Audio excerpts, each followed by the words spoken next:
For years, visibility has been sold as a game of being everywhere. You have to feed the algorithm, you're borrowing attention from anyone that's got an audience.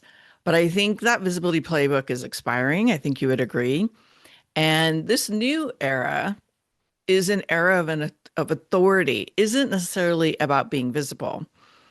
It's about building trust. It's about discernment, and it's about being deeply connected to the right people. And inside today's episode, I want to unpack what I see emerging in this new era and how you can start to build your new visibility playbook. You are listening to Amplify Your Success Podcast, and today I want to dive into these changes and take you a little bit behind the scenes of how we're rebuilding my visibility playbook. I'm your host, Melanie Benson. I'm known as an authority amplifier for expert entrepreneurs who are ready to stop being a best kept secret and start claiming their leadership voice in their industry. Now, if we're new friends, just a little bit about me. I am the founder of the Rising Tide Collective and the Authority Accelerator Mastermind, and I host the Growth Fuel Substack as well as this podcast. And today, I really feel like we're seeing a massive shift in our industry.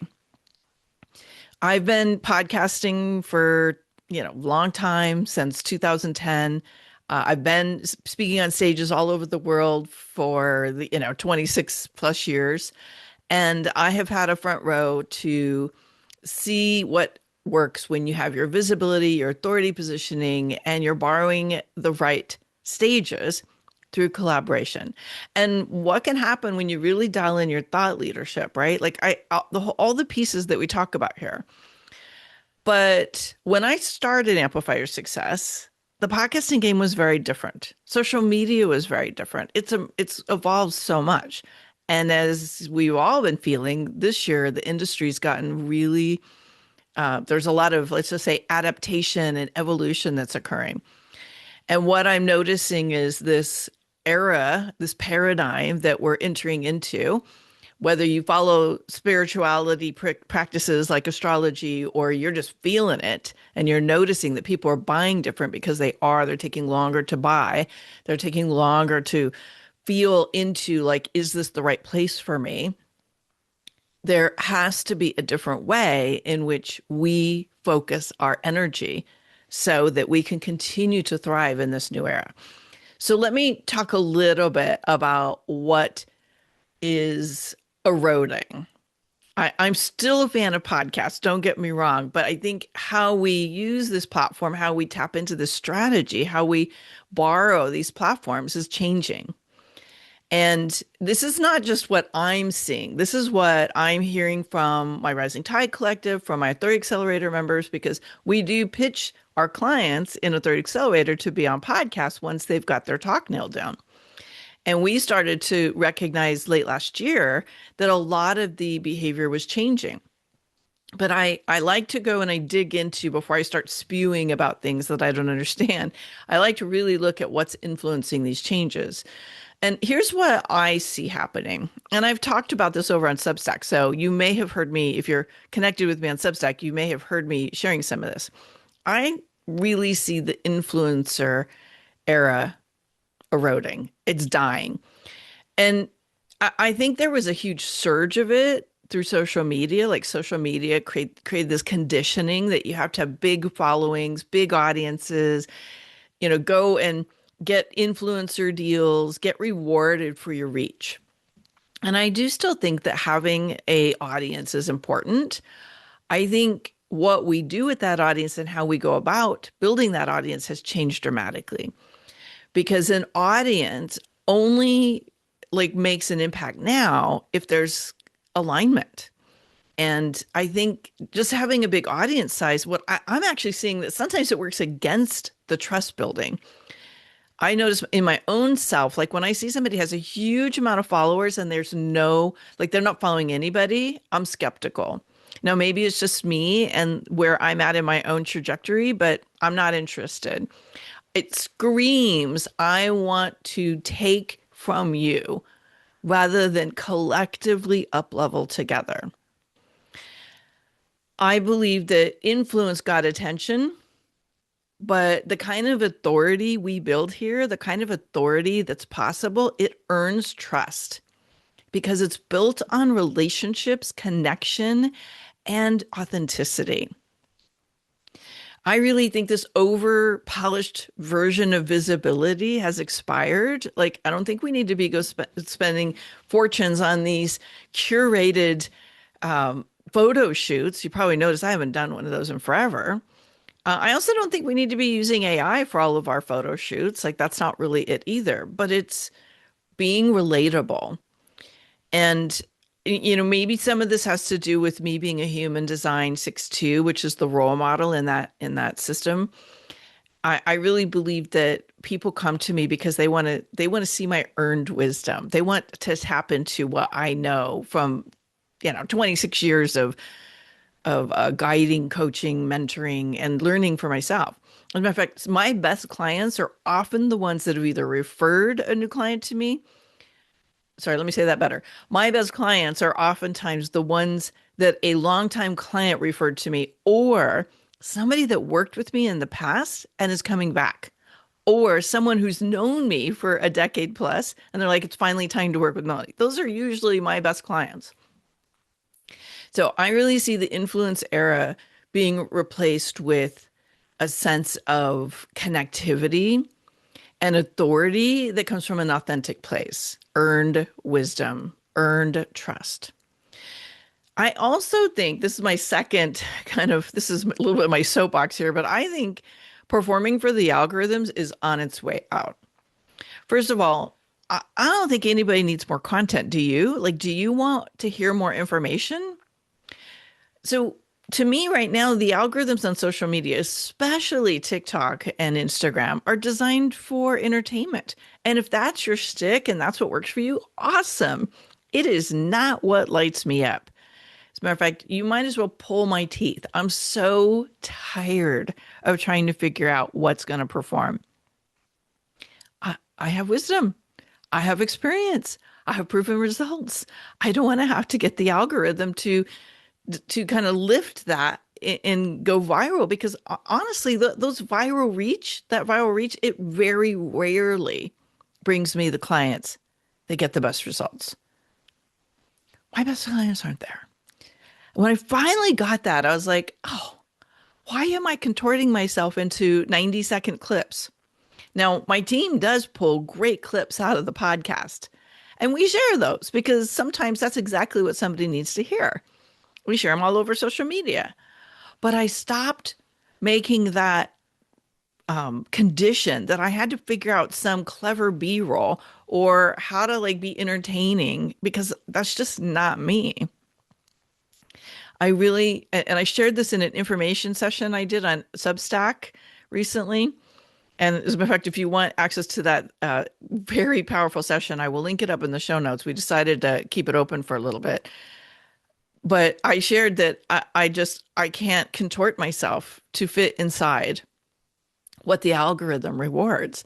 And that was so catchy for some people. I saw them posting about it afterwards. I'm like, yeah, look, if your authority depends on the algorithm picking up your piece of content and running it, you are building your authority on rented attention.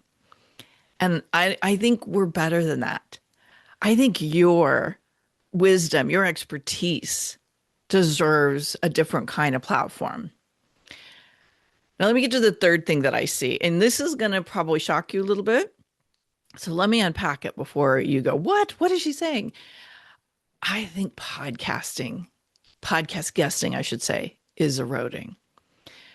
Not because it's not effective, but because the way people consume content is changing, and the way hosts like to book guests is changing. Because here's what's happened. Over the last few years, people started to realize, oh my gosh, when I get my message in front of a new audience, I get clients, I build my own reach, I build my own audience, I get leads, I get collaborations and more visibility opportunities. I've been teaching that for a long time, a decade, because it's what's always worked for me, and it still works. But that's because I'm very strategic about it. And I approach it very differently than most people do. Where it started to lose its real value is because people were like, I want to leverage your audience, but they, beyond just bringing their topic, they had nothing else to contribute. And hosts have realized I have cultivated an audience of people that trust me. Unless I really know who this person is, I don't know if I want to put them in front of my audience.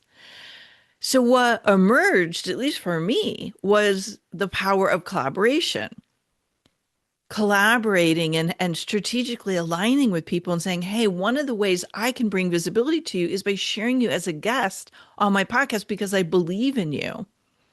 Not, oh, you've pitched me because you've got like this fancy result and you're going to be able to share my audience how to do that. But no, you're not going to share it with anybody else. And oh, you're not interested in looking for other ways that you could support me as your host. Like, I didn't build this for people to come and take. I certainly don't want to put somebody in front of you, my listeners, the community that I've worked so hard to build it, like that I don't trust. Now, some of this has been hard earned because I did experiment with taking pitches from people for a while where I thought, oh, yeah, that would be a great topic. And I'm sure we can figure out other ways that we can support each other. No, not interested. I just want your audience. Not going to do anything else. And then I would hear some grumbles of like, that person kind of didn't deliver on what they said they were going to deliver. Or I would see the back end and I was like, that's a hot mess. Yeah, I can't do that. So my standards really had to rise. As a matter of fact, if you caught the last two episodes on celebrating my 500th milestone episode, I talked about that in 499, 500, like what I learned, the big lessons, and who I became. And discernment was like a big piece of it. So I don't think podcast guesting right now is about just getting booked. And I don't think podcast guesting, just being a guest on any podcast that will take you, is going to solve your lead generation and client acquisition problems. It's a strategy. There's so many pieces that need to go into it. And when I audit people who come into Authority Accelerator and they say, yeah, I want to be on more shows, I want to be in front of more audiences, I'm like, great. And then I audit their last interview. What I notice is there are so many places where, because up to that moment they've been winging it and just doing what feels natural, they've left a lot of opportunity on the table. Again, we all learn, right? It has to start somewhere. But if you're going to lean into it with the right strategy, with alignment and intentionality, so that you're not squandering that visibility. And you're being the kind of guest that your hosts are excited to collaborate with. I could probably fill this whole episode with what's no longer working. I think the bottom line here is that people are taking a longer time to make their buying decisions. For some people, they become impatient with that and they're jumping from opportunity to opportunity to opportunity, trying to fill that short-term revenue gap. I think we're in a long game. I've been through this before, 26 years now. I've been at multiple stages where I've had to play the long game and look at how we are going to navigate differently as we rebuild and realign with what's emerging as relevant and necessary now. And here's what I see emerging and what I'm leaning into. You're probably going to hear about me talk about this a lot here. I'm leaning into Substack. And why? I did a whole information session, as I mentioned a minute ago. I will unpack the whole thing for you if you want. I will link it up in the show notes. We will leave it up for a little bit, but we will be taking that down shortly. So if you're interested at all, I highly recommend you tap into it. It's a content ecosystem. It's all integrated. It is a digital publishing house, and it's where community is being formed. This is where leadership is welcomed, where your voice as a deep, rich information hub is warranted, welcomed, and the culture not only expects it, but it invests in it. It's so much more than a social media platform. That's not what it is at all. It has a social media aspect to it for discoverability, but I'm loving it. My community there is growing faster than anything else I've done in a really long time. And the connections are so rich. I have met either reconnected with people that I've known for years and we've found a way to connect on a whole nother level, or I'm meeting new people, which I'm really loving. People that were in pockets that I never had a chance to cross paths with them. There are deeper conversations happening. There are connections forming. And it is a unique platform. Like, not everyone should be on Substack. I was asked to come and do a speech, not a speech, but like share some of my insights about Substack to someone's mastermind. And they said, well, I'm kind of the person where I like to post just to keep information flowing, but I'm not really a good, like, hey, interact, right? Substack's not a post and ghost kind of place. And I was straight out like, it may not be the platform for you if you want to post and ghost. It is about deepening community collaboration and going deep. I mean, I don't know how else to say it. I'm super excited about that. It's part of why we've been having this celebration over on my Growth Fuel Substack to honor and celebrate the 500th episode here, because I am going to be hosting more and more of the conversations live there first, and then I'll re-air them over here. But you might want to get in on it the first time, right? You might want to tune in when they're live, when those conversations are happening in real time, to do Q&A or get your questions answered, be able to tap into the energy. You talk about going viral. Well, the way that they've developed Substack, when you create good content that really speaks to your ideal audience, it takes off and it builds followers and subscribers for you. So I'm all in on Substack. I love it. I've kind of walked out of many social media shoulds, walked away from it because it feels heavy. It doesn't light my fire right now. I'm willing for it to be different down the road. I mentioned community. Here's the second thing I'm really, really focused on. And I talked about this last year, and I've talked about it all year long. I really see community is absolutely essential for several reasons. Community is when like-minded peers come together to support each other. And I'm a big fan of collaborative community based on the fact that when we open doors for each other, when we show up and refer each other, when we kind of have each other's back, no matter what's going on, we all rise. We can be bigger than the moment, and we can have a perspective shift that maybe we can't access.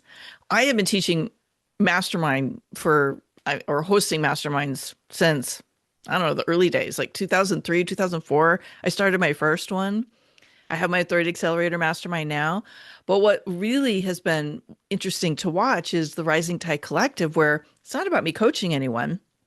It's just simply community, people showing up, not to pitch each other, but to build connections that turn into referrals, that turns into visibility, that turns into introductions to other stages, that are cross promotions, and literally just like being in the right room. It's really powerful. Now, we do some of that on Substack because I think the culture itself is community. But what I would invite you to look at right now, and I've looked at this for myself, is like, are you in the rooms that are lighting your fire, raising your vibration, causing you to lift your perspective and see what's possible? Or are you in rooms where you feel small, where you feel unimportant, where you feel like a number? Now, maybe you're there to learn something. And I do think there's still a lot of value in joining cohorts and group coaching programs and, maybe a place where you're going to tap into someone's wisdom. I'm in one of those right now, and it's really valuable. But there comes a point where it's not about learning more. It's about deepening connections and being known by the right people, because that's what moves the needle. You need to be known, and that means you need to be in connection and community with others. And it's hard to keep up with doing lots of coffee chats and, hey, let's meet one-to-one on Zoom, right? Like, I love it, but we've only got so much time in the day, which is why I love when we do the pods. We do these connection pods where 3 to 4 people get into a space together and get to know each other in a more accelerated fashion. Community is the era that we're in. And everybody who's growing their reach, who wants to be known, who recognizes they have a leadership voice to step into and that could reach more people, community is something that should be on your radar. All right, couple more insights. I mentioned community. And to me, community leads to collaborative conversations with other experienced leaders. This is what I am all in on. I kind of experimented with stepping away from doing collaborations around 2010, and it was a big mistake. I guess it was maybe 2009. And I went back in on collaboration, and then I got busy, and then I went back to collaboration. And yeah, not all collaborations are great collaborations, but I guarantee you, collaboration is actually more of an accelerator than trying to grow solo. I am leaning into collaboration in Substack. Obviously, I host a collaborative community, my Rising Tide Collective. And I find that being willing to kind of step into the conversation of like, how could we co-create visibility together changes everything. And it does help to have context to what is a collaboration that's good for me. This is my jam. This is what I teach over on Growth Fuel. One of the things that I do is I drop tips about this every week. There are several member perks if you decide to upgrade and become a Growth Fuel paid member. I have created a series of assets to help you identify who's the right collaboration partner. What should you say yes to? What should you say no to? Things like how do you manage guests for your show? Because that's a form of collaboration. And I'm going to be hosting my Collaboration Currency Challenge again. So it will be exclusively for Substack members and an investment to participate. But these are the kinds of opportunities that transform your business. If I hadn't started collaborating, I would never be where I am today, because it was the access to other people's audiences, because they trusted me, they knew me, and they knew how I complemented what they did, that became the client acquisition accelerator for my business. But also, these people became lifelong friends. So the right collaborations don't just expand your audience, it actually elevates your authority as well, because your known for factors get put in the spotlight. Now you may go, well, I don't know. What do I want to be known for? Those are all solvable things. It's probably right underneath your nose or maybe in your blind spot, and that can be fixed. So I want to invite you to look at how are you collaborating right now? Because that's the wave of the future. This is how you kind of speed up the path to being trusted, to being known, and to being chosen. Again, it's a long, hard journey when you're doing a solo. And you do have right now everything you need to collaborate. You probably just need to shape it. And I'm happy to help you fix that. In closing, I think the big thing I want to bring across is we are in a time where if you are focused on the short-term gain, you're going to be frustrated. Yeah, there's always ways to get some quick wins, but sometimes it's at the expense of the bigger possibility. And I'm not saying you can't get clients tomorrow. What I'm saying is that if all of your focus is on, am I hitting my goal today, you may miss the bigger unfolding that's shifting right now. Some people are having to pivot. I have a client that's probably coming back into working with me that I worked with 20 years ago, because a lot changed for her between the start where we were then and where she is now.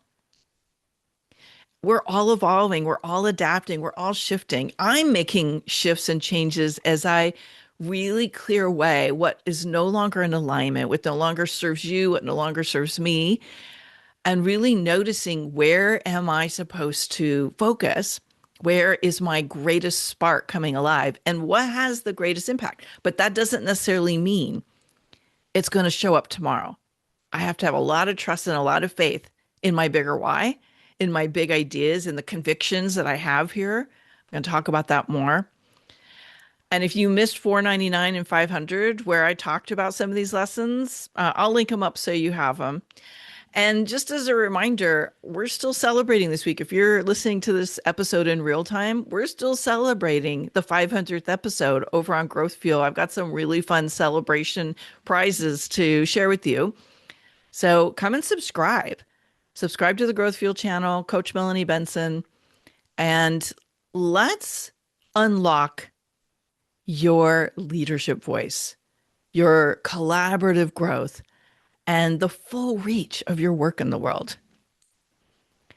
That's what lights my fire. And that's what I hope to light a fire for you.